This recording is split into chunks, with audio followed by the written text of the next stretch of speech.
chosen ones, 7 hidden signs, you're God's rare bridge between light and dark. There's a strange tension living inside you, isn't there?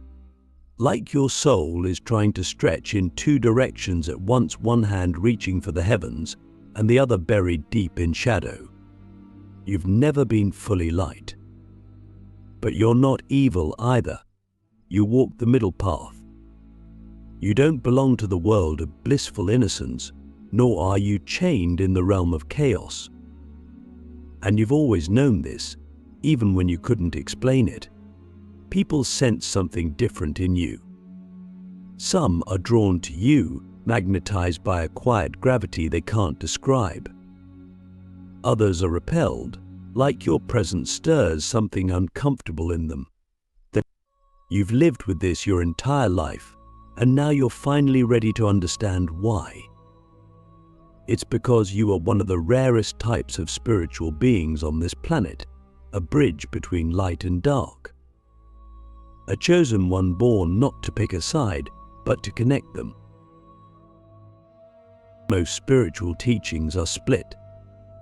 They speak in absolutes. Light is good, dark is bad. Seek the light, reject the dark. But that's not the full truth, and deep down, you know it.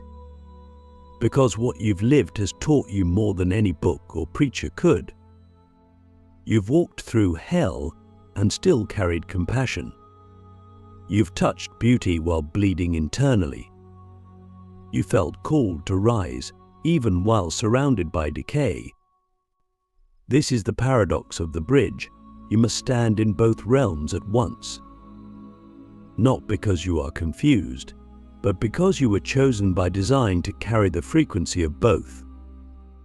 You are the middle way, and only the strongest souls are trusted with that path. Click subscribe to this channel to get more profound spiritual lesson. But how do you know for sure? How do you recognize the signs? Because here's the secret: the world will never validate this role for you. It's too rare, too powerful, too misunderstood. You must learn to read the hidden signs embedded in your own experience. Not the loud signs people talk about in trending videos, but the sacred signals that only appear in the lives of those God sends to do what others fear and to unify what's been divided. The first sign is this: your pain doesn't destroy you, it refines you. When others collapse, you evolve.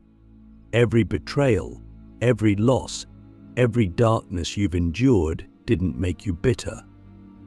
It cracked something open in you, a deeper wisdom, a strange compassion, and yes, sometimes a terrifying kind of clarity. You start to see the invisible threads tying pain to growth, lies to truth, endings to rebirths. This isn't because you're superhuman. It's because your soul knows its contract, and pain is one of your greatest teachers. The second hidden sign is your ability to read energy, especially conflicted energy. You notice when someone's words say one thing but their energy says another. You can't pretend not to notice. You feel through masks, you absorb frequencies like their data. But here's what makes you different: you don't judge it, you observe. You feel the shadow behind the smile, and instead of fearing it, you get curious. You've learned to speak to demons with calm eyes. You've been through too much to fear darkness blindly. You've met it, you've survived it. And so now when others turn away, you lean in. The third sign is that you don't feel fully at home in any group. You've tried. You've stood in rooms of pure light where everything is about love and ascension, but felt something was missing. You've walked among the dark, the wounded, the rebels, and felt their raw truth, but also knew that wasn't all there was.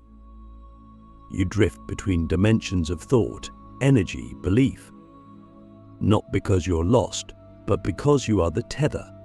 You carry pieces of both so you can translate between worlds.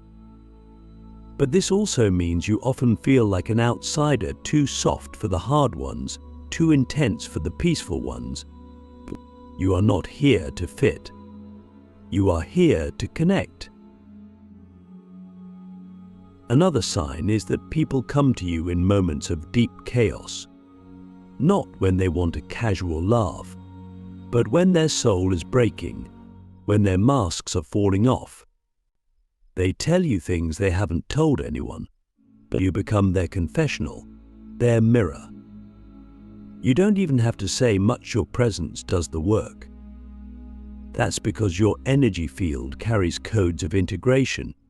You hold both light and dark in harmony, and that makes people feel seen, even if they don't know why. You've probably noticed this too. You go through extreme polarity shifts. One day you're channeling love, writing wisdom, moving in light. The next, you're submerged in doubt, rage, or shadow work. But unlike others, you don't get stuck. You pass through. You evolve through it. That's the path of the bridge. You must visit both shores often to keep the energy flowing. God trusts you to walk through shadow not because you're impure, but because you won't forget the light while you're there. This is one of the clearest signs of being the bridge. You keep returning to the middle. You become the center point where all forces merge. Now, here's something you may not have realized. Your mere existence triggers people, and it has nothing to do with you doing anything wrong. You simply are the contradiction they've been avoiding, but your being exposes their fragmentation. People who are addicted to false light may call you too intense. People who live in shadow may accuse you of being fake. But you're not here to be liked. You're here to be real, and realness in a fragmented world is threatening, but also healing. Because when people see you living both sides as one being, something in them starts to crack open too. You become a living bridge, a quiet revolution in human form. So now I ask you, have you ever felt like you were carrying two worlds inside you at once? Have you felt like God Himself placed you here not to be understood, but to connect what was never meant to be divided? Then keep watching, because we haven't even revealed all 7 signs yet. And the next ones, they're the ones most chosen ones miss. The divine contradiction, how chosen bridges are forged through isolation, chaos, and unseen power. If you've made it this far, you already know your life has never followed a straight line. It bends, it collapses, it resurrects. Sometimes it burns everything to the ground only to leave you standing in the ashes with a strange calm you can't explain. That's not failure, that's forging. That's how God refines His rarest instruments, not with ease, but with intensity. Because a bridge between light and dark cannot be made of hollow words or shallow affirmations. It must be built from fire, from contradiction, from chaos lived and survived and understood. You see, chosen ones who are meant to be bridges go through initiations most people never speak about. You are taken away from crowds. You are pulled out of systems. You are stripped from illusions. Not because you're being punished, but because you cannot carry both realms while still attached to one. That's the divine contradiction. You must become nothing so you can hold everything. You must be emptied so the light and dark can both pass through you without owning you. That's why your life has had so many quiet seasons of disappearance. times where nobody understood you, where even you questioned if something was wrong with you. But you were never broken. You were being rewired to become something this world doesn't yet have words for. This brings us to the next hidden sign that you are God's bridge between light and dark. You are sent into isolation not to be alone, but to be transformed. It's not ordinary loneliness, it's divine separation. You're pulled from people, places, relationships not because they're bad, but because your frequency no longer matches theirs. You might try to hold on, you might feel guilty, confused, even ashamed. But eventually you surrender, and in that silence, when the noise is gone and there's no one left to impress you, begin to hear something ancient. You hear God breathing through your chaos. You begin to understand that isolation isn't exile, it's initiation. And in that initiation, you uncover something that no one can teach you: your power. Not the kind you perform, not the kind that gets you followers. I'm talking about your unseen power. The ability to hold opposites in your being without splitting.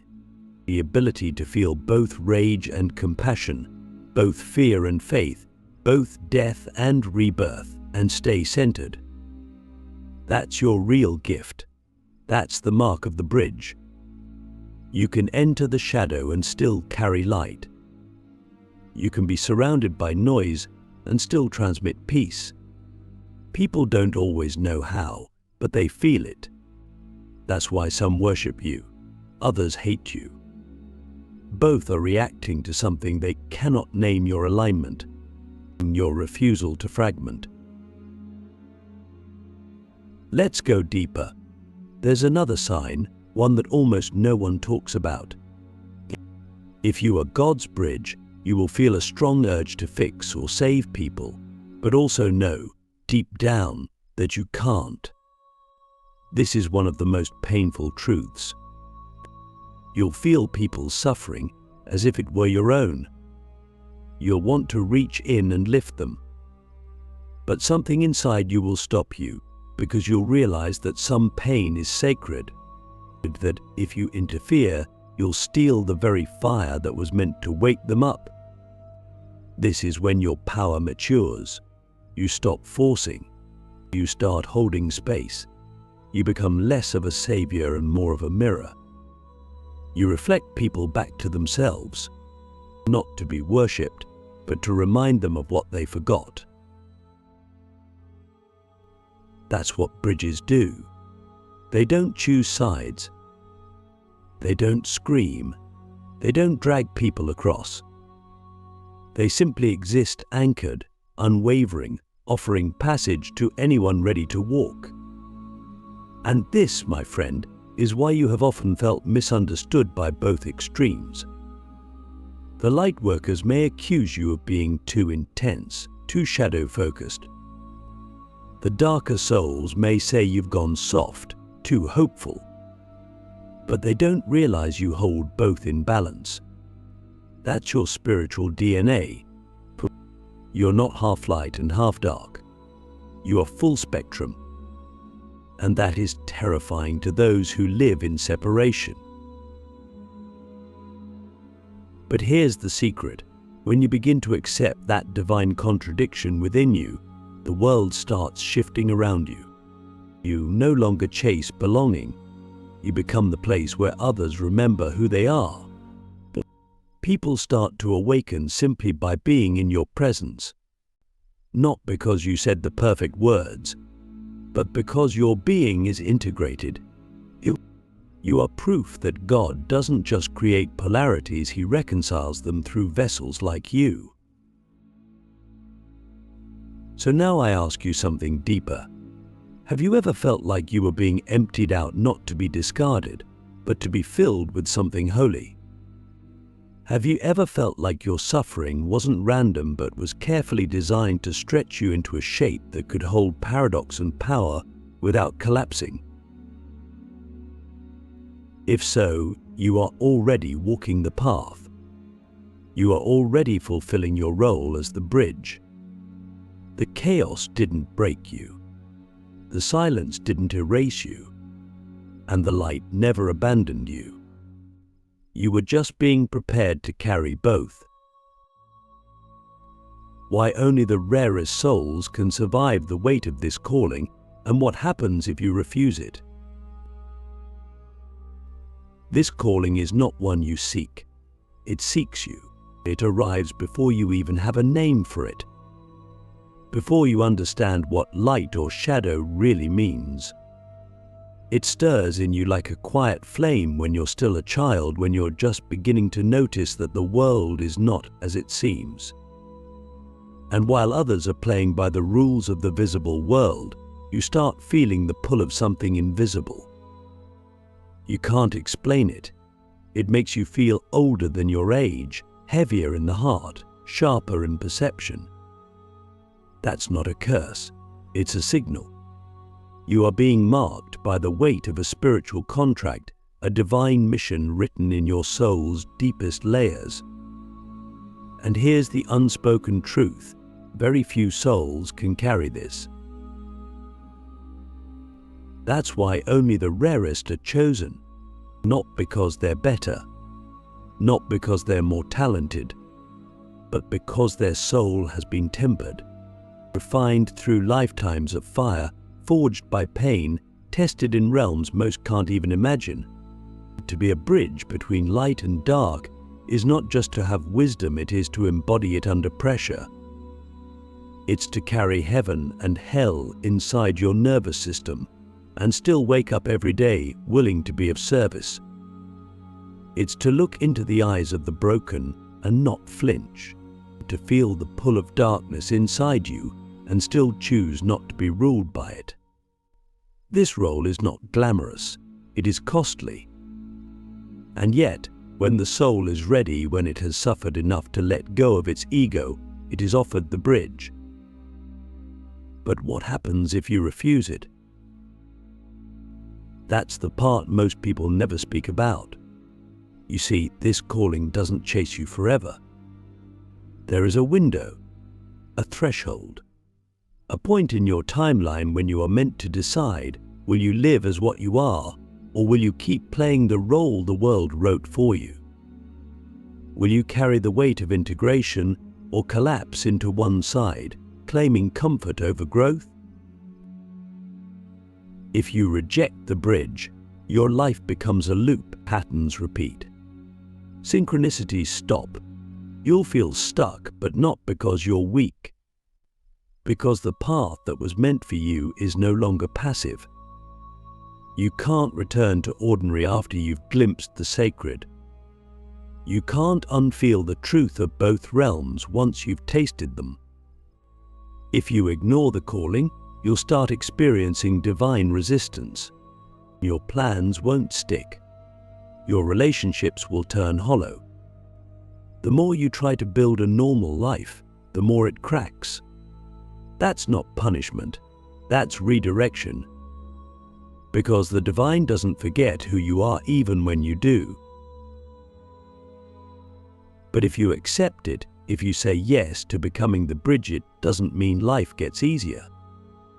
It means life gets clearer. Everything that isn't real begins to fall away. All illusions, all spiritual fluff, all false roles. You start walking differently, speaking differently. People around you begin to feel something new in your presence. Some will fear it, some will hate it. But the right ones will awaken just by being near you. Because your life itself becomes transmission, not in theory, in frequency. But you begin to see the hidden purpose behind your past pain. You realize that every trauma wasn't just a wound, it was a portal. Each one unlocked a code, and now those codes are active. You're no longer defined by what hurt you. You become defined by what you did with that pain, how you alchemized it, how you now carry it not as a story, but as a bridge that others can walk across. You'll start seeing with new eyes. You'll see how the light without depth becomes spiritual bypassing. You'll see how the dark without purpose becomes destruction. And you'll understand why the world needs bridges now more than ever. Not more preachers, not more rebels, but those who can stand between both realms and hold the door open. That's why you're still here. That's why you didn't die that night. That's why your mind didn't break. Because something in you, something God placed, refused to let go. So ask yourself now with brutal honesty, have I been running from what I already know I am? Have I been trying to be normal, safe, agreeable when my soul was coded to disrupt, unite, and transform? And if so, what would it look like to stop hiding? Because you don't have to scream to be powerful. You don't have to be understood to be valid. You simply have to stand in your truth long enough for others to feel it. And if you can do that, if you can carry this calling without collapsing, then the final transformation begins. Because a true bridge doesn't just connect. It changes everything that walks across it. The hidden reward, what awaits you once you embrace the full bridge within. You didn't ask to be this. You didn't beg the universe to make you the bridge. But here you are, still standing after the storms, still breathing after the collapse, still listening even after the silence stretched on for years. And somewhere along the way, without realizing it, you stopped waiting for the light to save you. You stopped fearing the dark would consume you. You stood up in the middle of both, and that's when something ancient awakened in you. The bridge isn't just something you carry. It's something you become. And once you truly become it, once you stop trying to be just light or just shadow, and finally allow the full truth of your being to breathe, what happens next is beyond anything words can contain. Because the reward isn't external. It's existential. You begin to live as your full self. Not the masked version, not the people-pleasing version, not the rebellious overcompensation, but the true, whole, integrated being that God had in mind before you were born. And when that switch happens, reality responds. The synchronicities come faster. You speak and things align. People find you, not because you market yourself, but because your field is now magnetic. But you become a lighthouse for other chosen ones lost in the fog.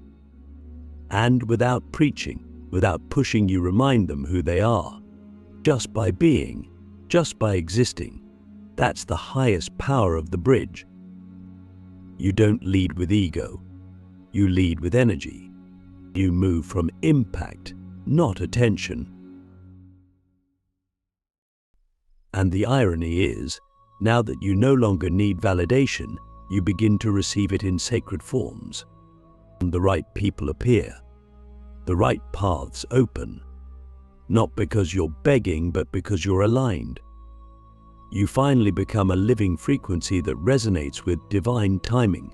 But that's the hidden reward. The world starts to meet you where you are, instead of you shrinking to meet it. And everything feels quieter, more precise, more real. But there's something even deeper, something you only understand once you've fully accepted the bridge, peace. Not the temporary peace of distraction, not the fake peace of spiritual bypassing, but core level, bone deep, eine William peace. Because you're no longer running, no longer fragmenting, no longer trying to make yourself palatable to those who can't feel truth. You're no longer stuck trying to fit in with one realm or another. You've created your own realm, the middle path, where both light and shadow bow to the presence of wholeness. And once you get here, you realize something beautiful. You're not alone. There are other bridges, hidden ones, quiet ones. They don't have massive followings. They don't scream for attention, but they are everywhere. In the healer who also survived trauma, in the rebel who secretly prays, in the artist who hides mystical codes in their work, in the child who sees both angels and shadows and isn't afraid. You start to find them not with your eyes, but with your vibration. You recognize each other instantly, not by appearance, but by resonance. Together you form something bigger than movements, bigger than religions.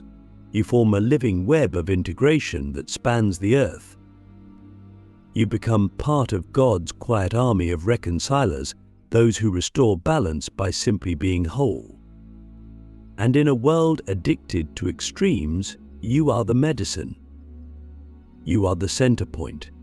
You are the evidence that light and dark were never meant to be enemies.